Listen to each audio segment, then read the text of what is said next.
there are different pathways. You just need to speak to somebody out there, seek guidance, seek proper guidance. There's a lot of people out there who are able and willing to assist. Now, perhaps a good place for us to start this afternoon is to talk about matric passes.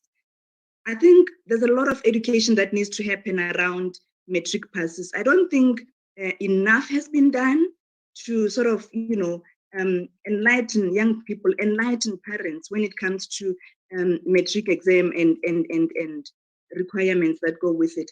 I wanted to share something here, but I don't think I'll be able to. I don't see the option to share on the screen. I'll just talk through it.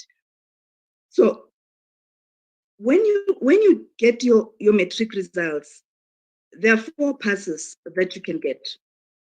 1, you get what we call the National Senior Certificate Pass, right? The NSC pass.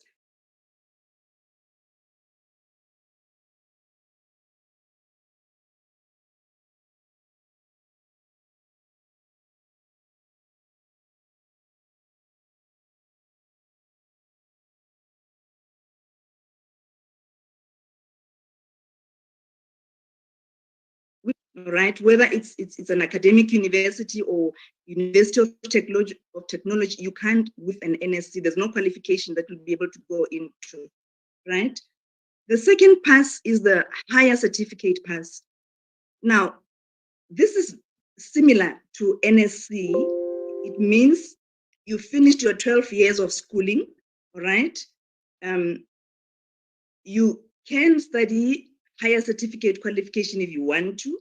And it also means you've done well or you've passed the language of teaching and learning at a university or at any institution of higher learning. That's what it means. So this is what differentiates higher certificate pass from the NSC pass, right?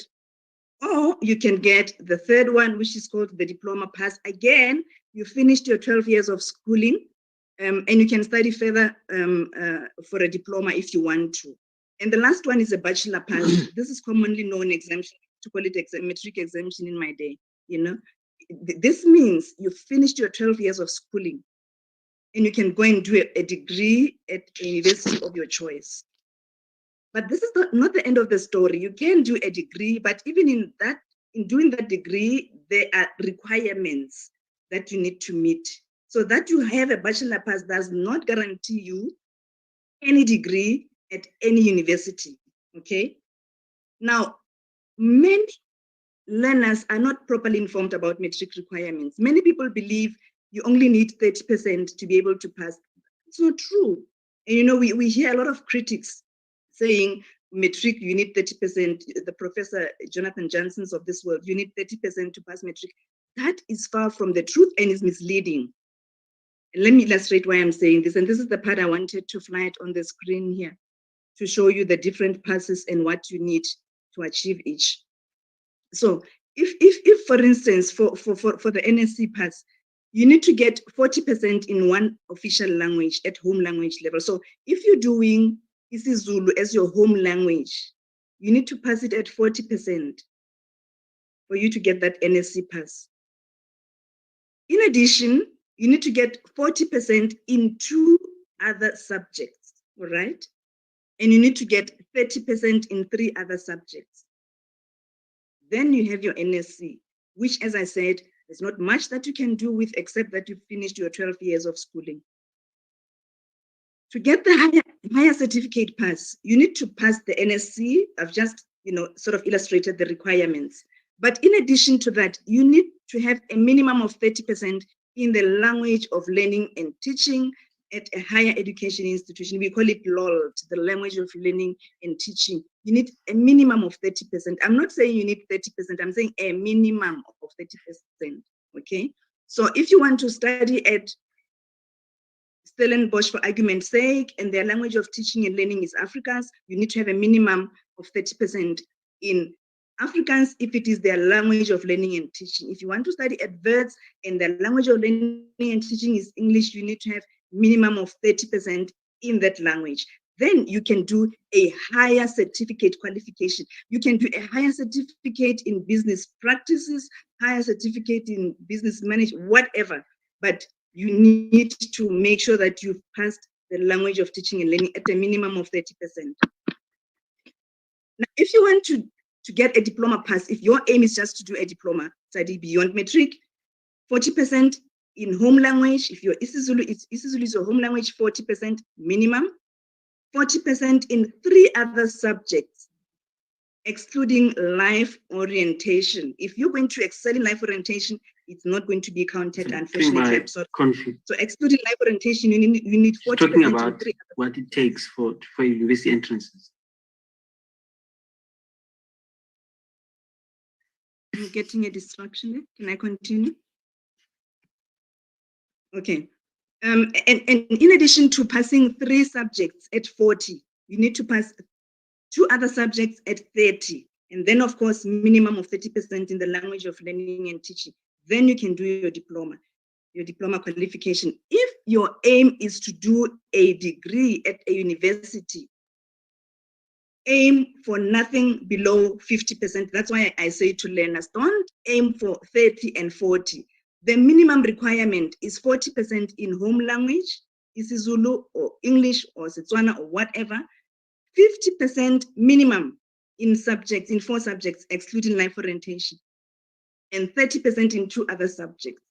Now, remember what I said earlier. I said you can get a bachelor pass with the minimum pass that I've just outlined, but you may not be able to do that medicine that you wanted to do because you didn't. Maybe vets wants 65% in medicine, they don't want 50%. So that even when you fall, you don't fall far from what your aspiration is. I think this is one lesson that we need every young person to learn and to understand. So I'm wanting to repeat this again, and say 50% bare minimum is not going to take you anywhere, young person. If you want to excel in your career, in your studies, aim for much, much more than 50%. If your intention is to study for a degree at a university, aiming for minimum of 50% in your subjects will take you there, but it may deny you access into that particular degree you're wanting to study. You must remember that there's so many students who will be competing for space at universities. We do not have too many universities and spaces are limited. So universities will have their own admission requirements for each program. So a bare minimum pass may not guarantee you space at that university. As I said, you have to excel and you have to do more. Fine. Now you're sitting with your results and 2 things are happening at that point. You've passed your matric, you got your bachelor pass. Congratulations, you're on your way to your journey to excellence. The sky has no limits for you. The only thing that will limit you is yourself. You are on a path, on a journey to excellence, and we wish you all the best. But still, you need to make right decisions, right choices about what career you're wanting to go into, and we'll go into career pathing just now. Or you've received your matric results and you didn't do well. Maybe you wanted to do medicine at university, but you failed matric, you failed mathematics and you failed science, you didn't do very well there. Or maybe you got a diploma pass or you got a higher certificate pass. Where do you go from here? Obviously, you will not be able to pursue medicine, a degree in medicine, with having failed mathematics, having failed science, or having gotten a diploma pass or higher certificate pass. Let's be realistic. That falls off the table. However, as I said, there are pathways and means of getting back to where you wanted to be as the journey continues. And the good news I want to share with young people today is that when you get this type of pass and you didn't do the way you thought you would do not despair. It's not the end of the world. There are many options. Now, quite often I get phone calls when the matric results are released, and people wanting to know, what do I do? I failed. Where do I go from here? Basic things. Apply for a remark with the Department of Education in the province where you wrote your exam. Apply for a remark. Your scripts can be remarked. Maybe there was an error in calculation and addition. You may improve your results. Not always guaranteed. And the improvement may not even be that much to see you to where you want to go in terms of your career path. You can apply to have your scripts rechecked. It's your right to do that. Of course, you will pay money, but you will be able to have your script rechecked. All right. You may opt to write the supplementary exam, which is now called the matric rewrite, and it's now written in the May-June period. It's no longer written in March as it used to be. It's written in May-June of the following year. You may then improve you want to improve your results by sitting for that examination, but you need to qualify. So make sure that you get proper advice and that you've qualified to can sit that exam in May or June the following year. You may want to go back to school and repeat the year. I always encourage young people to do this. You're young, you have nothing to lose, and you will get proper support when you are in class. What we normally see happening is that learners who choose to write the May-June exam, they don't do very well. In fact, some of them perform even worse than they had performed in the November exam the previous year, because there's no support. Our education system does not provide sufficient support. So you basically are on your own. And if you could not do it in class with a teacher standing in front of you, how do you think you'll be able to do it alone? You'll have to be determined. You'll have to be extremely motivated. You'll need all sorts of support and prayers to be able to make it in the May-June exam, but there is that option. So if you want to repeat the grade, do that and repeat the grade. I think with determination and with that eagerness to do better, you will do better. And of course, with proper support. I want to emphasize support, because without support, you will find yourself repeating, and that time is passing by, you're getting frustrated, your friends have progressed in life, and you are still repeating, or you are still writing supplementary exam, you're in your 30s, you're still writing supplementary exams. So do the right thing, get the proper support, and go for what it is that you need to go for at that particular point in time.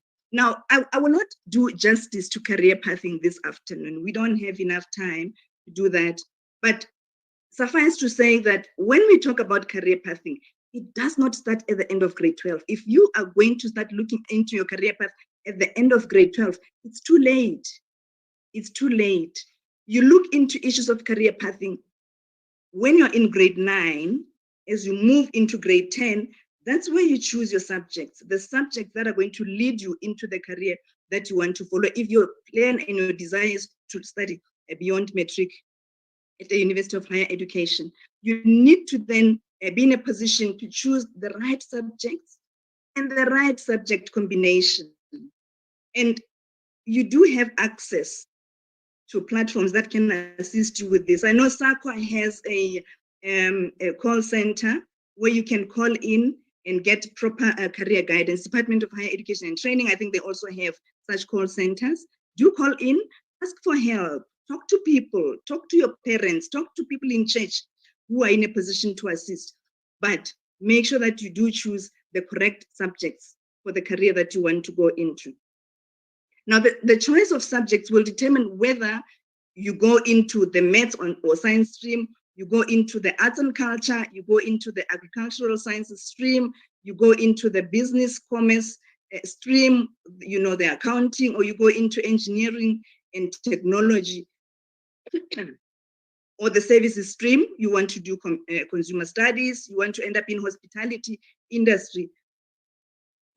This is the choice you make when you leave grade 9, by choosing the right subjects and the right combination.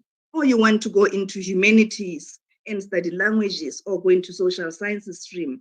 The choice you make is when you're in grade 9, all right? Now, beyond this, when you're in grade 12, it is now your performance that will determine the career that you will go into.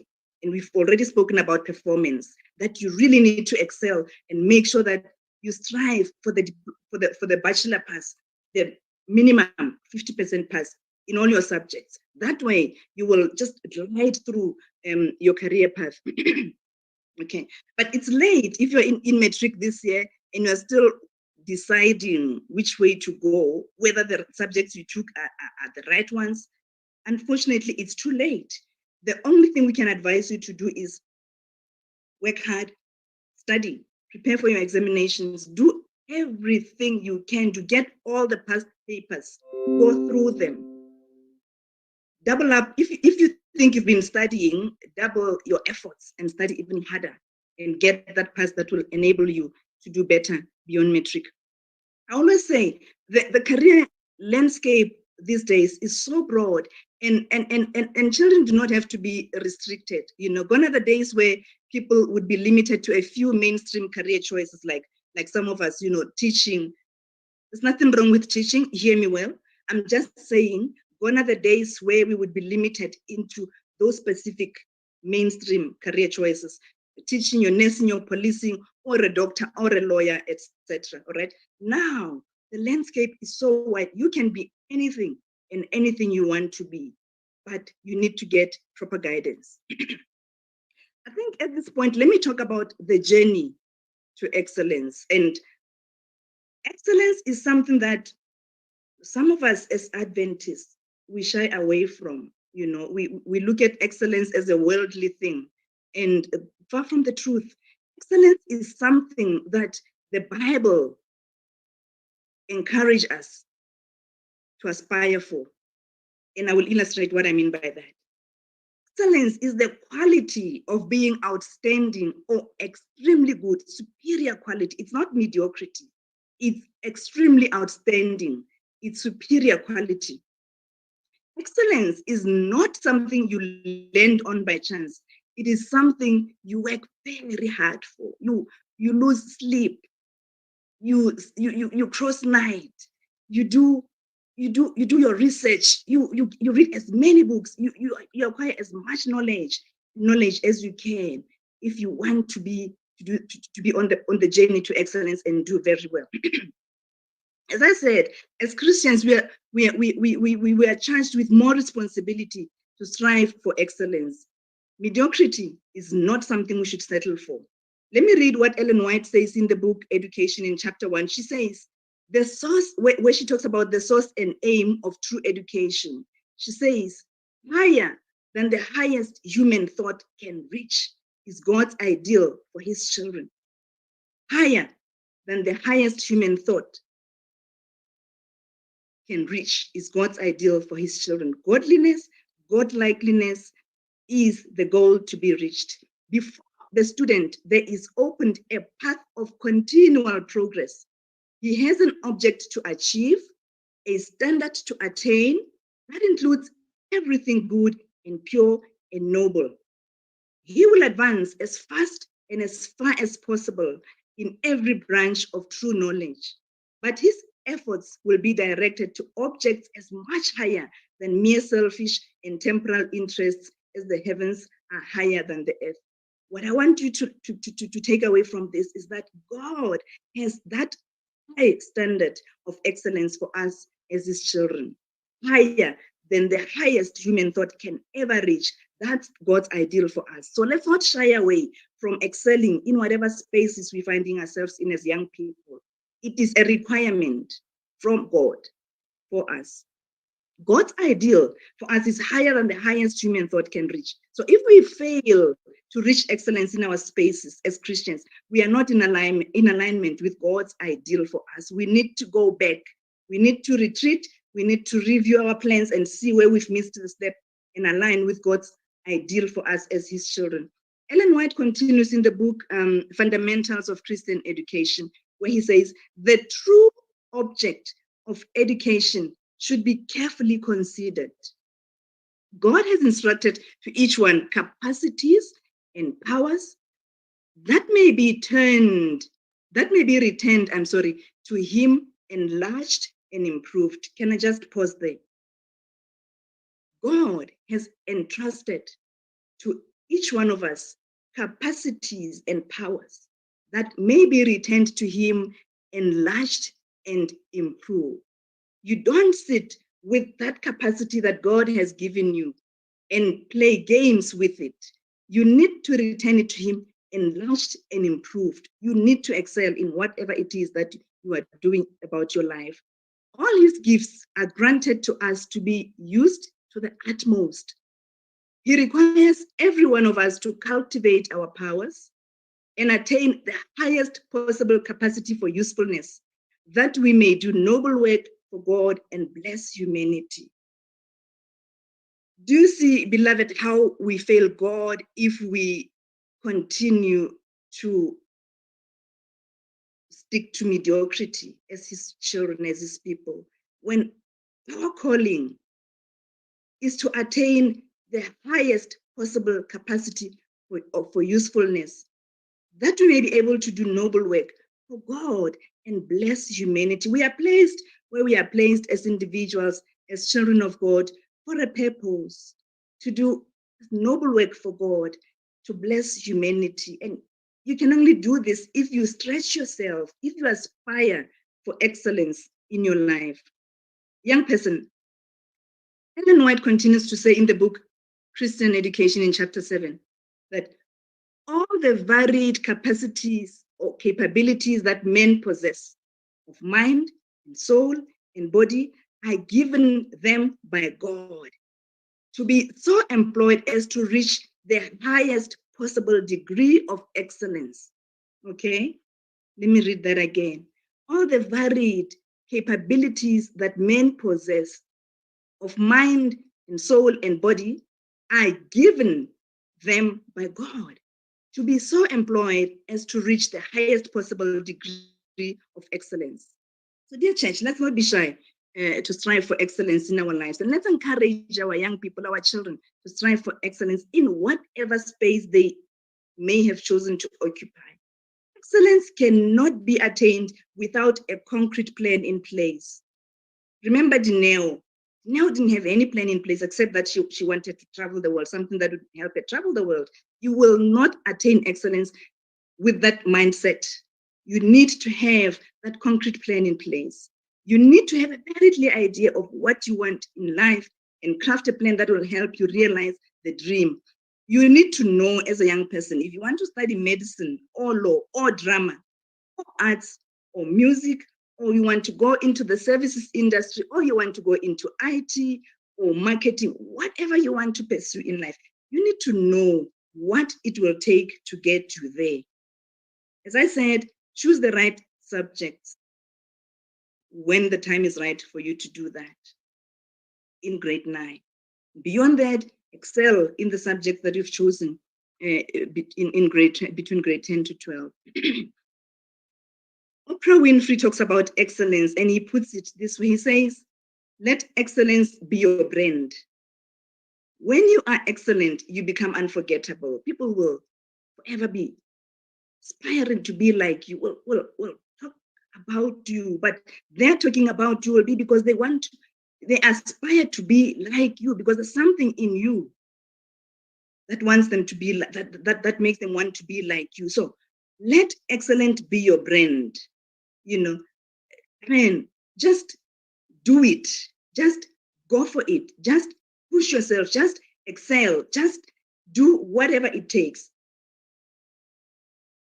Always have plan B. They say the alphabet has many letters. Always have plan B, so that if your plan A does not work, then there's a plan to get to whatever route you want to follow.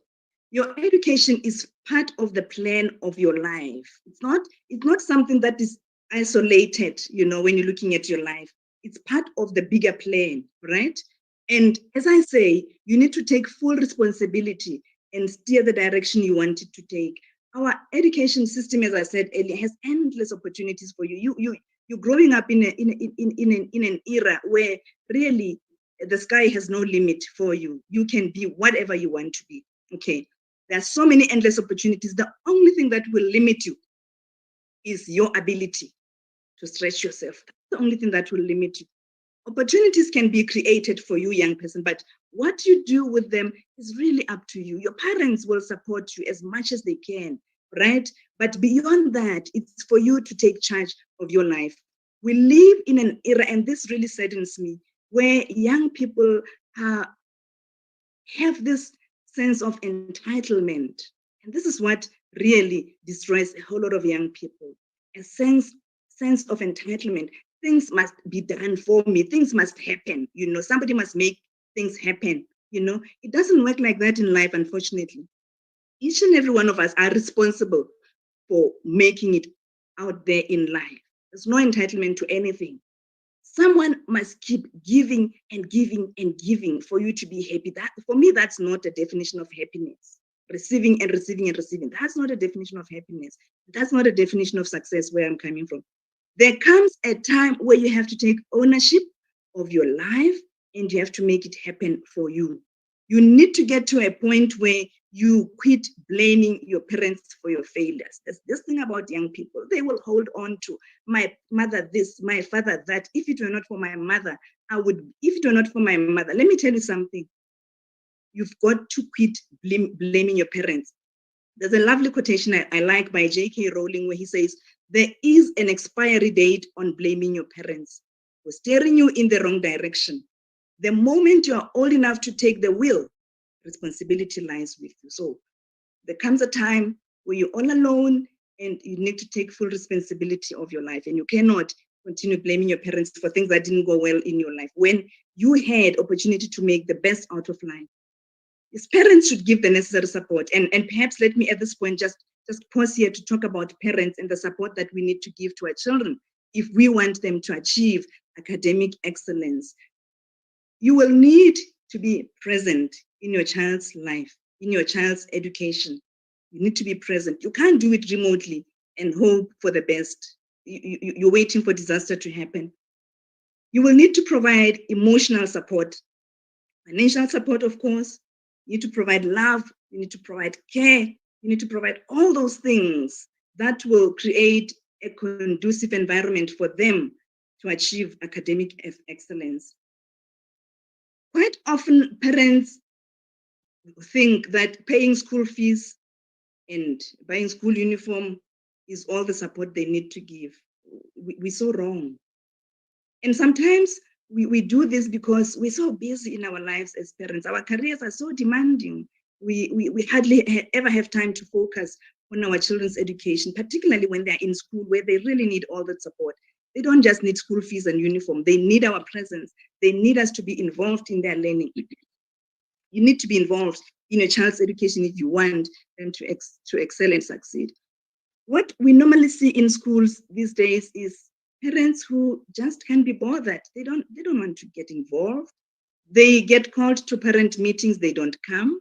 You know, these days schools do days where they call parents to come in and discuss performance in various subjects. That's an opportunity for you to engage your child's teacher and get to understand what challenges is your child experiencing so that you can intervene from a position of knowledge and understanding. If you do this remotely and you never get to want to see or to know what's happening in your child's schooling life, you're waiting for a disaster to happen. Go to school, sit with your teacher. If your child is struggling in maths, get to understand, why is my child struggling in maths? And what can we do if my child, is there anything else that can be done? Do we get extra classes?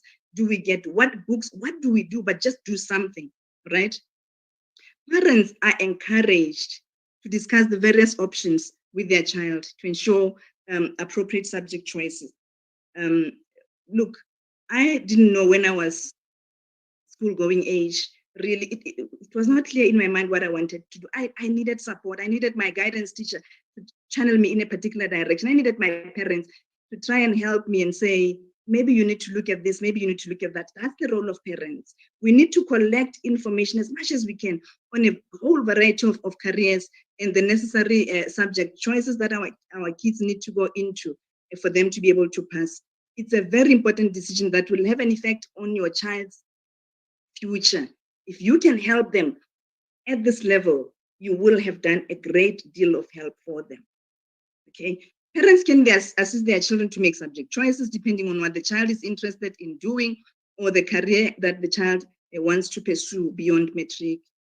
I mean, almost all types of employment lately require some sort of training, right? Even if you want to go and be a teller, you need to have some understanding of, mathematical literacy, whatever it is that you want to do, you need some form of training. And that's what we need to assist our children to be able to attain. So your role as parents is to give this type of support. Okay, create that environment that is conducive for them to excel. And gone are the days, parents, where we would limit our kids to careers that we were not able to go into. Maybe I wanted to be a lawyer and I was not able to pursue that career. Now my child must be a lawyer. Or because there's an uncle in the family who's a lawyer, now my child must be a lawyer. It doesn't work like that. You know, young people need to be able to decide on careers they want to go into, right? With proper guidance, of course.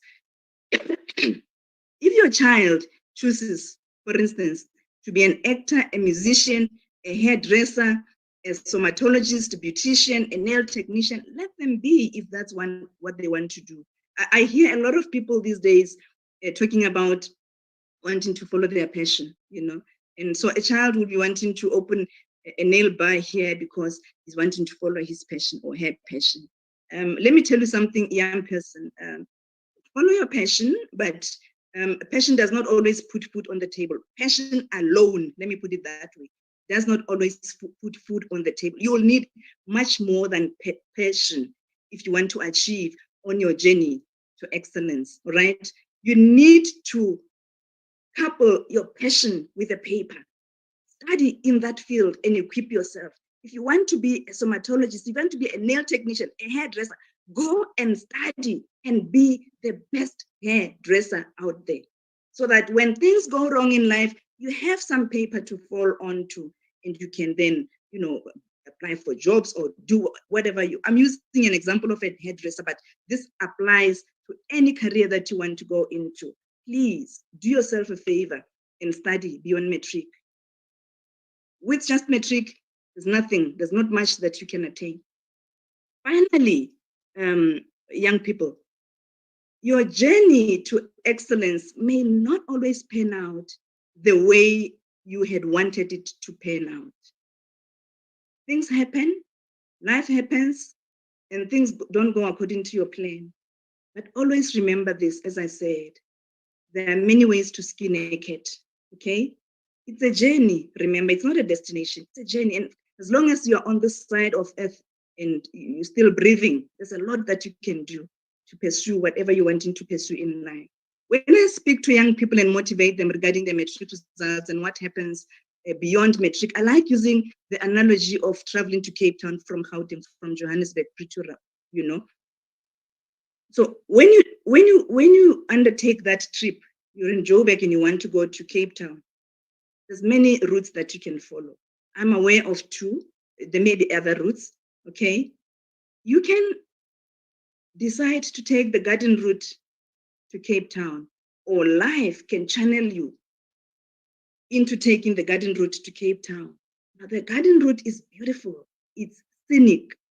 It's, you know, you spoiled for choice. If you want to sleep over at any town, you can sleep over at a nice hotel.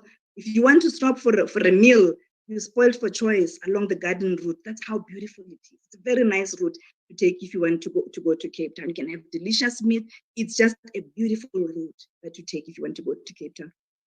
Oh, you can take the longer route. And the longer route is the Northern Cape route. Okay, the Kimberley route. That route is not exciting. It's boring, very boring. It's dull. It's dry. You will not find any exciting stopovers, and you may just be forced to drive until you get to Cape Town. Of course, you may get to some villages along the way, and if you're lucky, you may get a small shop, and you may get something decent to eat, but it's not as exciting as the garden route. And this is what happens when you get your matric result. You have your bachelor's degree. You're on that way to Cape Town, you know, along that garden route. It's very scenic. You pause if you want to pause.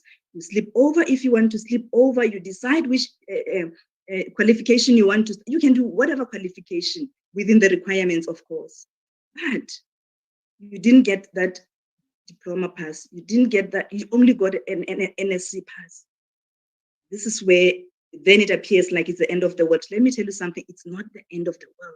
Enjoy your journey to Cape Town along the Kimberley route. Boring and dull as it is, you will get to Cape Town. As they say, Oksalayo. you will get to Cape Town, regardless of the route that you want. You just need to be determined that Cape Town is where I'm going. Whether it's this route or that route, I will get there. I like there's a quotation by Nelson Mandela where he says in his book, Long Walk to Freedom, he says, I have walked a long road to freedom. I have tried not to falter. I have made missteps along the way, but I have discovered the secret that after climbing a great hill, one finds that there are many more hills to climb. I have taken a moment here to rest, to steal a view of the glorious vista that surrounds me, to look back on the distance I have come. But I can only rest for a moment. For with freedom comes responsibility, and I dare not linger, for my long walk is not ended. Young person, your journey to excellence is depicted by this lovely quote from Nelson Mandela. As you travel that boring road to Cape Town through the garden route, you pause where you have to pause, but pause to reevaluate your plans and get back to the drawing board and continue with your journey. Do not give up. Do not allow anything to interfere with that journey to excellence. Along your journey to excellence, you may require to take some rest, but only do that to reevaluate your plan, as I said, and carry on with your journey. Do not allow yourself to be distracted. Yes, you will make mistakes, but that's part of learning. Mistakes are part of learning, and learn from those mistakes, because they will make you a stronger person in the end. I want to share a real life experience with you at this point of a young girl whose career I have followed with passion. I was once invited to speak to matric learners. I think it was in 2017, and this child was in matric. Coincidentally, her name is Confidence. All right, I will not say what her surname is, but coincidentally, her name is Confidence. I'm not sure whether this is what attracted me to Confidence, her name being my name, us sharing a name. Now, I watched her as she was doing something on that particular day. She was singing and leading the choir. I could see this confidence in her, and I did my talk, and I made this analogy of Cape Town to them.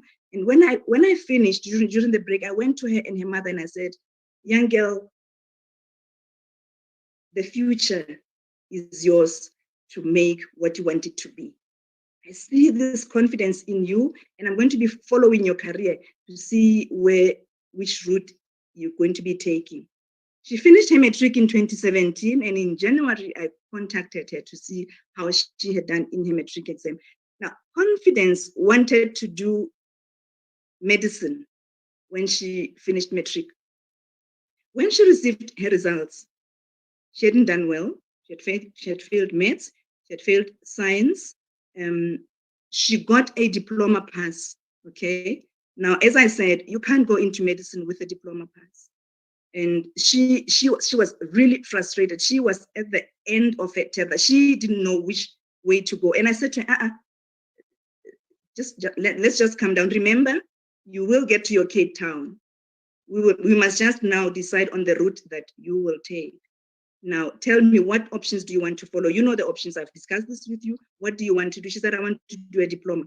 But is there a diploma in medicine? I said, well, I don't know. You'll have to go and check. So she went to UJ, and there were very limited spaces, as I said.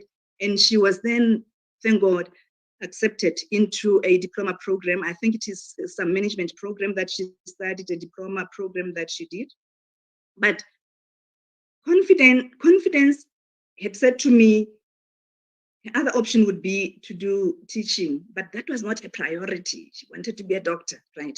So then she went into the diploma program, and she finished her diploma last year. She graduated this year in May from University of Johannesburg. Then she came to me and I said, okay, now where are we going from here? She said, ma'am, I think I, at this point, want to go into teaching. Please help me with this diploma in management. How do I go into teaching? So I said, fine. There's a qualification called a postgraduate certificate in education. You want to consider that? She said, yes.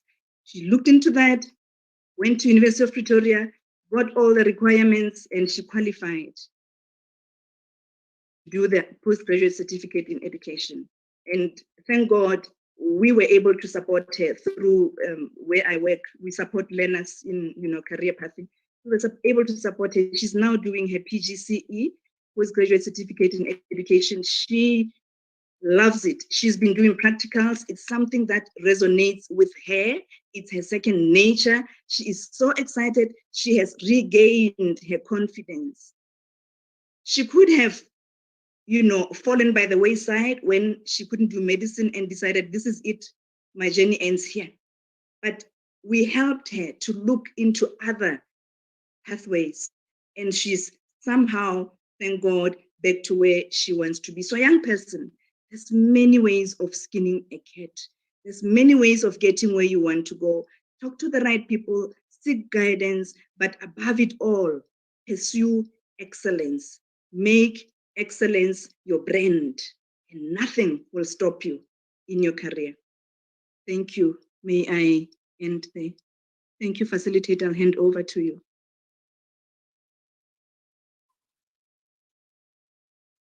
Thank you, ma'am. And I firstly want to apologize for getting your name wrong. On the poster that I got, it said Constance, but I realized that it was Confidence. Thank you so much for that presentation. Personally, for me, especially being someone who is in her first year, a lot has happened in the beginning of this year in terms of what I'm going to do, what exactly I'm going to study. And there were many points that you touched on where I could 100% relate, especially the part where you were speaking about support is very important from parents, because I don't think without that, I would be where I am today. I'm currently studying at the University of Pretoria. So I think that just knowing that someone is there for you, regardless of your situation, is a lot. Another thing that you touched on that I think people my age don't understand is that matric doesn't define you. And if you don't do, well at the end of your matric, it doesn't mean it's the end of the world. People just think, what, it's done. I might as well just stay home and, do my own things. But like you said, there's different ways to get to Cape Town. And that is also something that definitely will stick with me, like, moving forward. And another thing that also resonated with me was that when you touched on the fact that God wants us to be excellent in everything that we do, it's very important for us to, like you said, follow our passion, but we need to have that paper. And in having that paper, sometimes us as young people just think that, okay, I want to do this thing because it, like the image of it, maybe, I don't know, being a lawyer, the image of being a lawyer, it's linked with having money and all of that. And we think, okay, because I want money, I'll just be a lawyer and I'll do that. But when you actually get into it, you realize that maybe this isn't really for me. But if you communicate with God, it is much more easier because he knows what potential you have to reach your excellence, and he's the only one who can help you reach that excellence. So thank you for that. Now I will open up the platform for questions and comments. Over to you, Church.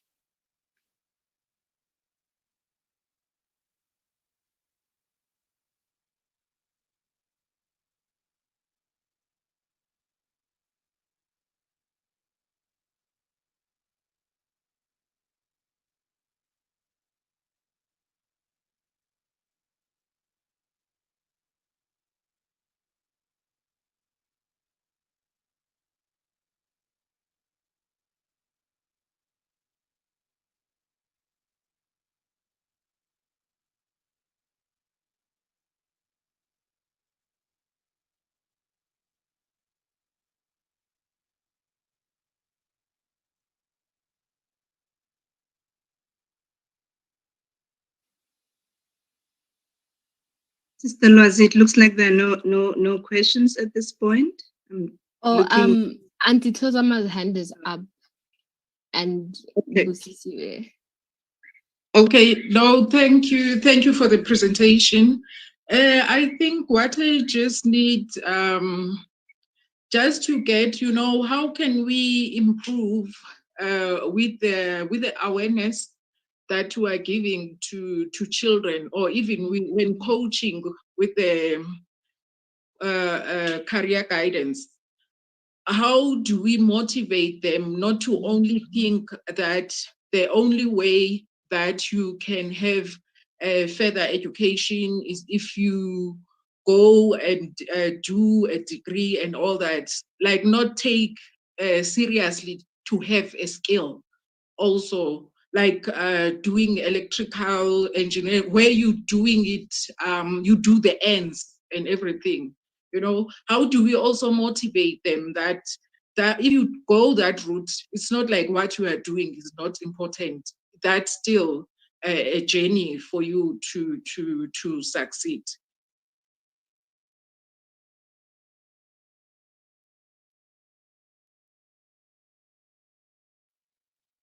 Okay. Do we take the next question, or I think let's take the next question. Okay. Busisiwe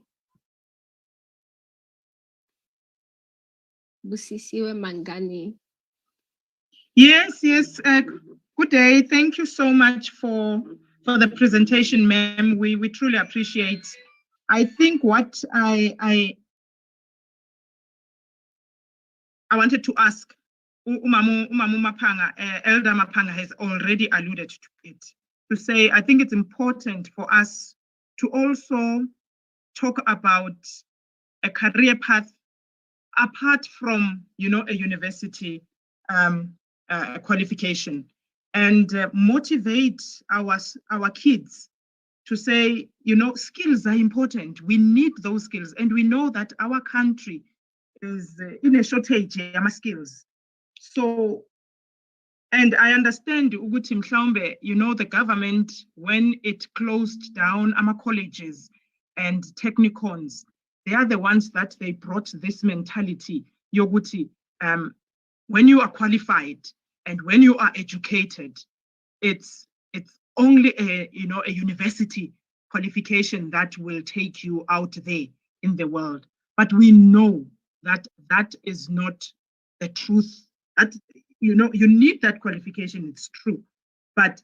And the other thing that is important is that not all our kids are capable in handling, the university qualifications. For some, it could be a choice. For some, we know ukuthi abantwana noma abantu abalingani with the, ama talents wabo abanawo.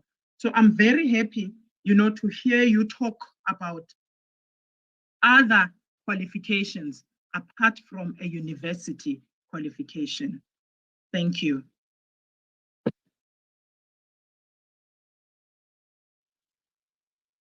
Thank you, my sister. Thank you for the two questions. I think it's the same question, actually. And the question, actually, just asserts what I said earlier, that there are many different pathways that young people can opt for. You do not have to be restricted to studying an academic qualification at an academic university and do a bachelor of this and a bachelor of that. We do have, and as I said, our education system has got so many pathways. We do have universities of technology, for instance, where you can go and do qualifications that are offered at those institutions, which may not be academic, but which will channel you into a career of your choice. Qualifications that will be in line with skills that as a person you feel you identify with. I think the most important person is to know yourself as a young person and be in a position to know what skills do you want to pursue, what to attain, what drives you, so that we don't get limited to academic qualifications. I like what my two sisters said, that young learners should be exposed. We do have what we call FET colleges, where you can pursue other streams if you feel that you're inclined in that way. And I think what needs to happen is for us as the education system, as a public, to address the stigma that is attached to these qualifications and these institutions. I think this is what confuses our learners, and maybe it comes from us as parents, because some of us went to universities and we did degrees, and we're thinking a degree is the only route to making it in your career. Meanwhile, the world has changed. If you look at the highest paying jobs right now, or the most sought after jobs right now, you'll be surprised to find what's in the list. There's a whole lot of things around marketing, around IT, around skills that are appropriate, for real life that we're living in right now. So yes, my sisters, I do agree with you. We need to raise awareness in our churches. Awareness needs to be raised in schools as well. If guidance and life orientation lessons could do what they need to do, they need to be assisting learners to make such choices and enlighten them on a whole lot of skills and choices that they can go into beyond matric. I'm aware there's other people in church here who can weigh in on this conversation. Please feel free to weigh in. Auntie Mina also has, I'm not sure if it's a comment or a question, but Auntie Mina, you can unmute yourself. Oh, thank you, Zaza. Good afternoon, church. Thank you, Sister Confidence, for enlightening us as parents. My question, we have different kids now. As you say, my 2000, they like careers that perhaps we never thought they could be careers. Are there any careers that Adventists should not get into? Just checking. When I was growing up, we were taught that there's no need to go to school because Jesus is coming again. My grandfather whispered into my ear and said, I must not listen to that. I'm happy I did not. And at that time, we were also told that when you are an Adventist, you can't be a lawyer because lawyers like to lie. They lie a lot. I see there's a lot of lawyers in our church. Now, are there any careers that we should tell our children you can't go into this career, even if they love it? Thank you. Mr. Mina, that's a very difficult one here, and I'm not going to pretend to be a career expert here. I'm far from that. That's a very, very difficult one. You can be a lawyer and be a principled lawyer, and be a lawyer that is guided by your Christian ethos and values and principles. I think you can go into any career and be guided by Christian ethos and values and principles as a child of God.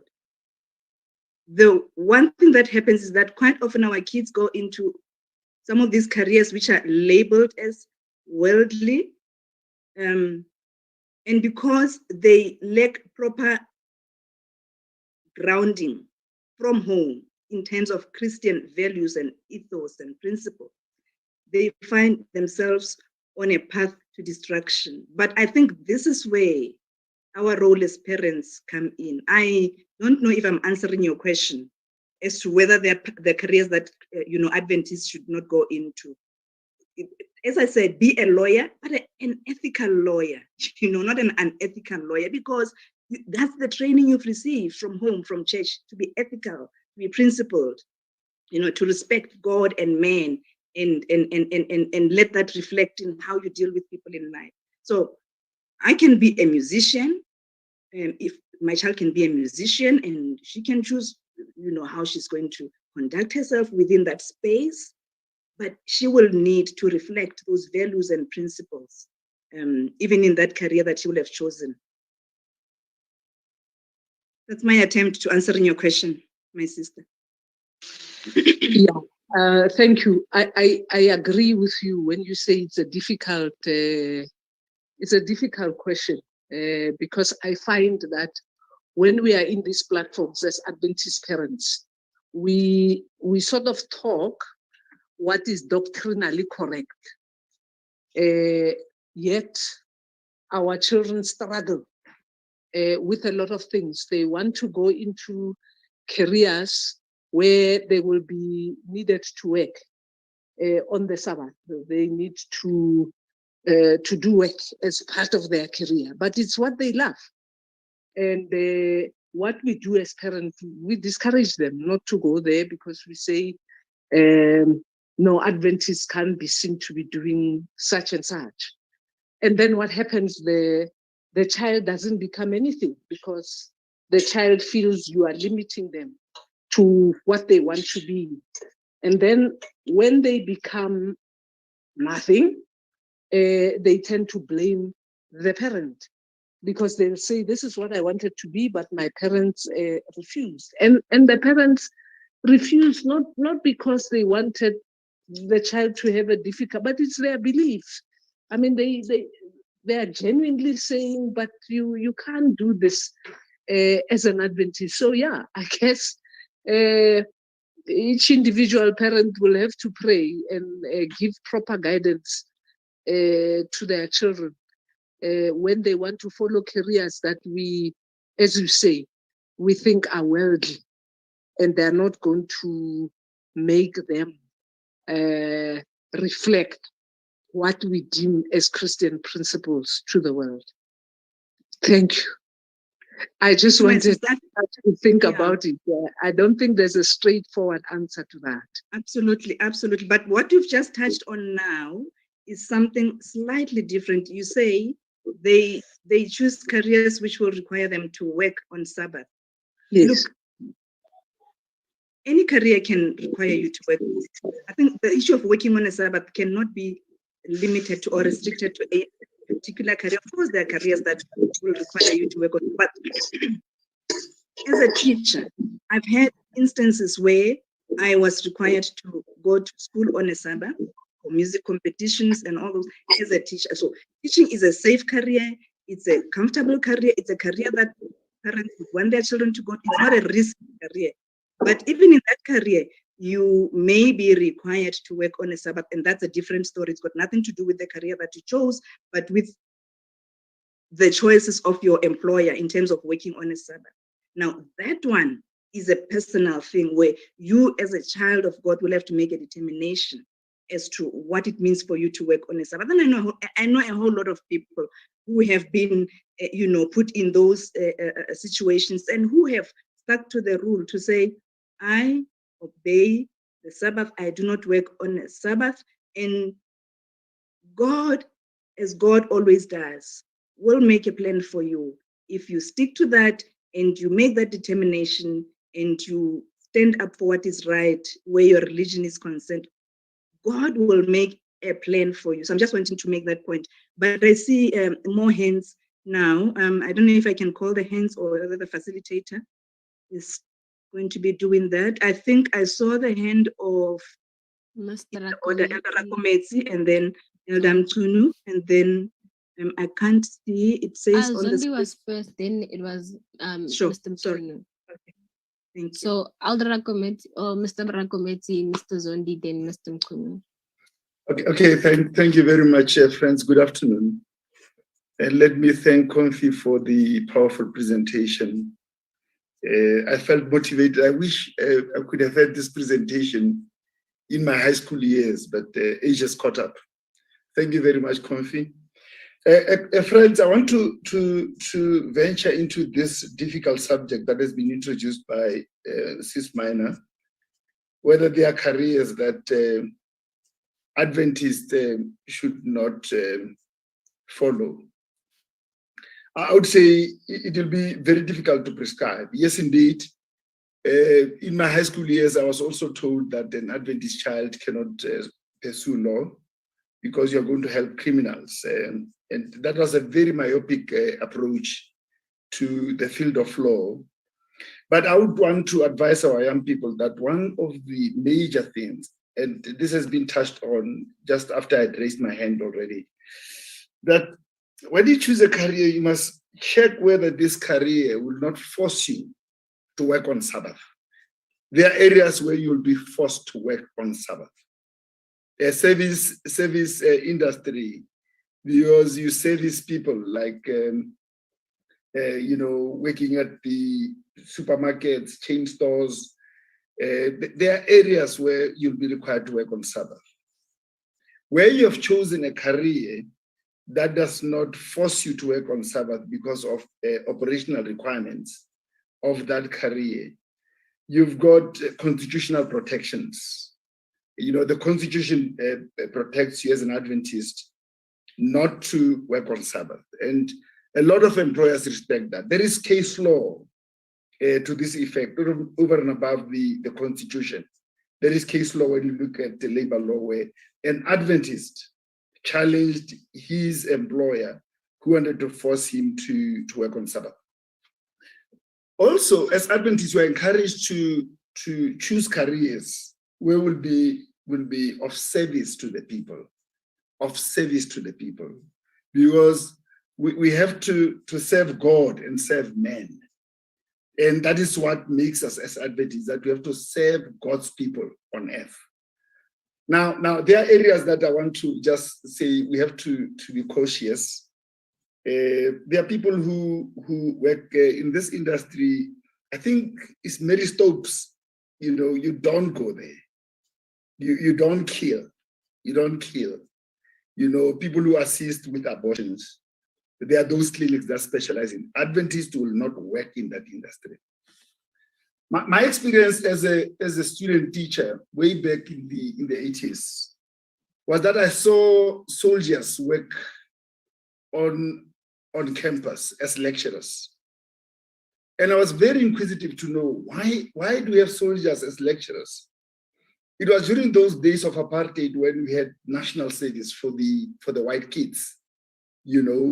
There was compulsory military service in those years where white kids were forced to do military service either after matric or after university. Now, those who were Christians opted not to go into combat as soldiers, but to come and be of service to the people. That is why we had some lecturers who were soldiers. So I wanted to just make input and say we have to be very careful not to go into careers that may kill people, careers that may actually make the gospel message to be defiled in any way. Those are my inputs, Chair. Thank you very much.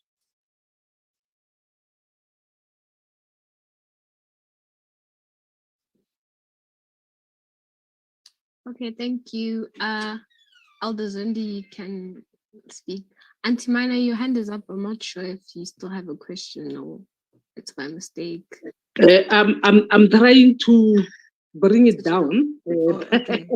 Yeah, but thank you for what Elder Rakometi said. All I was trying to do is that when we discuss these things, we need to look very broadly. Because what it means, for example, if I want to own a hotel and be an owner of a hotel, am I going to close my hotel on Friday evening and on Sabbath? Those are some things that one has to consider. But I accept the answers, and it's something that one has to always think and pray about. Thank you. Thank you, Elder Zundi. Thank you, Zaza. Thank you very much. Good afternoon, Church. Thank you for such a powerful presentation to my Sister Confidence. This is a very, very profound subject. In fact, mine is not a question, but it's just a comment. That on the presentation, it's more about excellence. So ours as parents, I believe, is to support our children to excel in whatever stream they choose. For example, it can be academic, vocational, or technical. It should be within their choice to decide which stream they want to follow.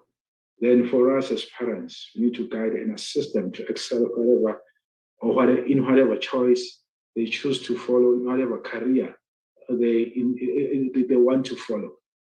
Sometimes we become a stumbling block to our children. Sometimes we tend to force them to do or to follow careers which we ourselves couldn't afford to achieve. Then we tend to shift all that to our children.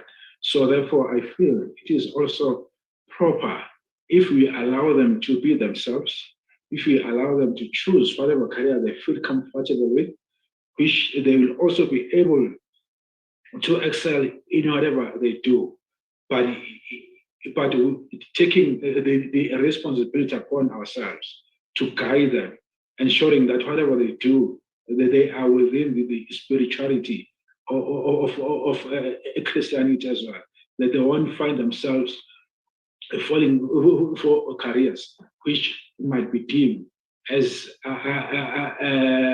taking them away from our beliefs as Christians. But we need to ensure in whatever they choose, they excel. Not to force them to do things which they are not interested in doing. For example, if I see that Umtwana Wagogamakhelwane is at the university doing ABCD, so and then I insist that even my child should do the same. Let the child decide on her own, on his own, choose the stream the child wants to follow, choose the career that the child wants to do.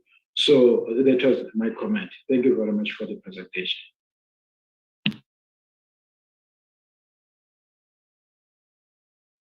Thank you, Elder Zondi. And then the last hand I'll take is Elder Mkunu. And then after that, I will hand over to Elder Zondi. Thank you so much, Zaza. And thank you so much, Sis Confidence, for this presentation, which was done very beautifully. So with me, it's just a comment, not a question, to say thank you for this beautiful presentation, looking at the objectives we've given to you to address. Each one looks like it's a standalone objective to be treated on its own time, but you covered all the 4 objectives very well. So thank you. This presentation was informative. We're enlightened as a church, and hoping also that our youth here benefited a lot. Thank you so much. Thank you so much. Thank you so much to all the speakers that contributed and weighed in on this subject. It's really appreciated. As I said, it's all about learning, and we are here to learn, and we keep learning. I think maybe before we conclude, I feel I need to read this scripture in 1 Corinthians verse 12. And reading this scripture is to sort of summarize the discussion we've had today and the contributions that have been made, to say we all are gifted differently as people. And what becomes important or crucial is to identify the gift that we've been given and pursue that gift, and not compare myself or compare my child with somebody's child, to say because so-and-so's child did a bachelor degree in psychology, my child will do it. When my child has no aspirations to do psychology, but something totally different, a totally different stream.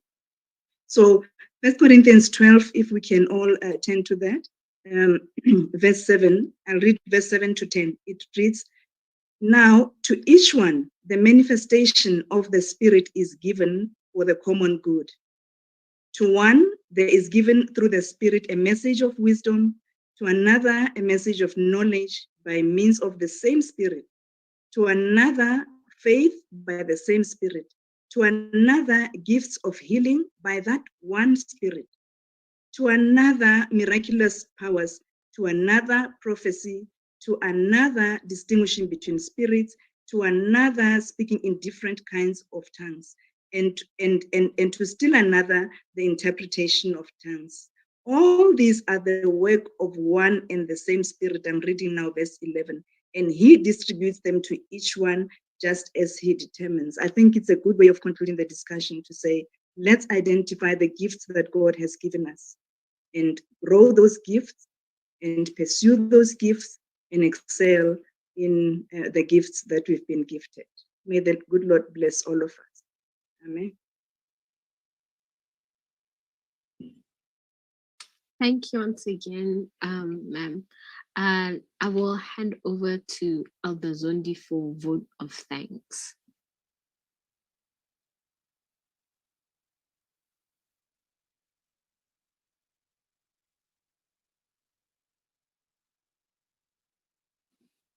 Thank you very much, thank you for such a beautiful presentation from Sister Confidence. It was very, very informative. We really appreciate that we are able to get this information for free from one of our own.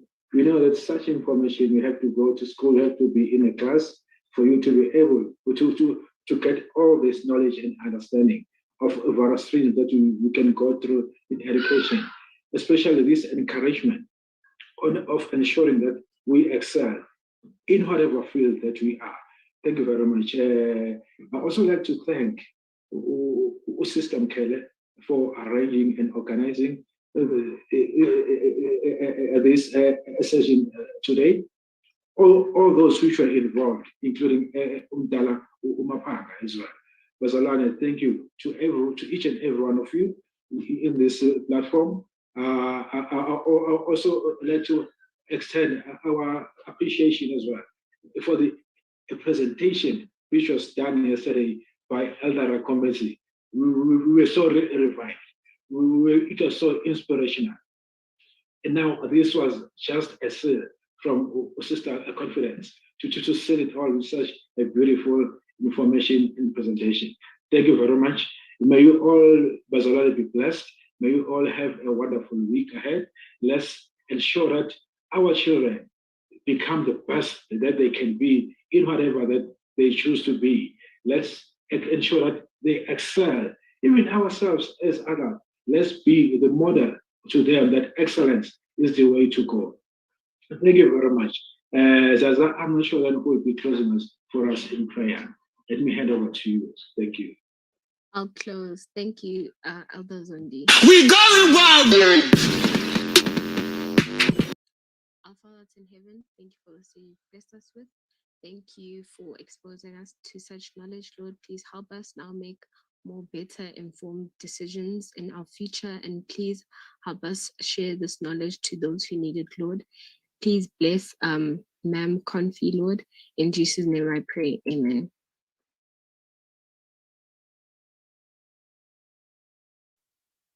Amen.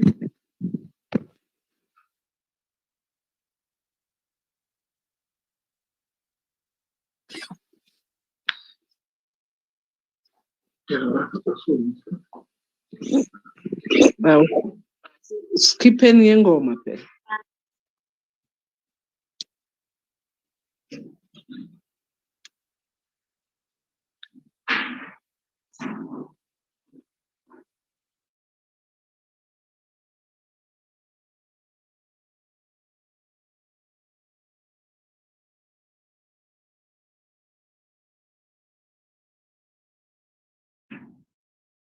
Our communication, and it's a skipping yengoma.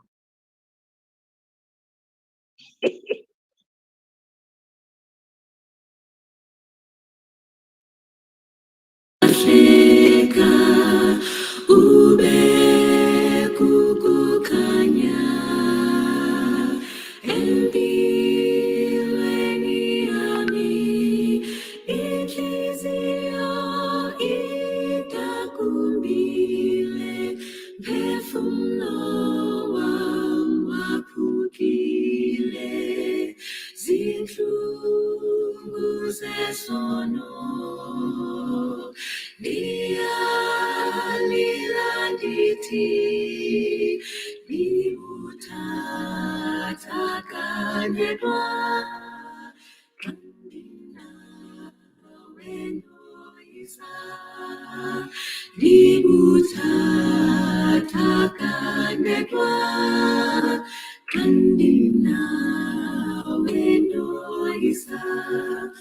Umthwalo wam ndiwuphosa kuwe, zilingone ziphosiso, hlamba izono zam, zenze zibe mhlophe, lonke ixesha ndikubiza, sabela unisindise, susa inkathazo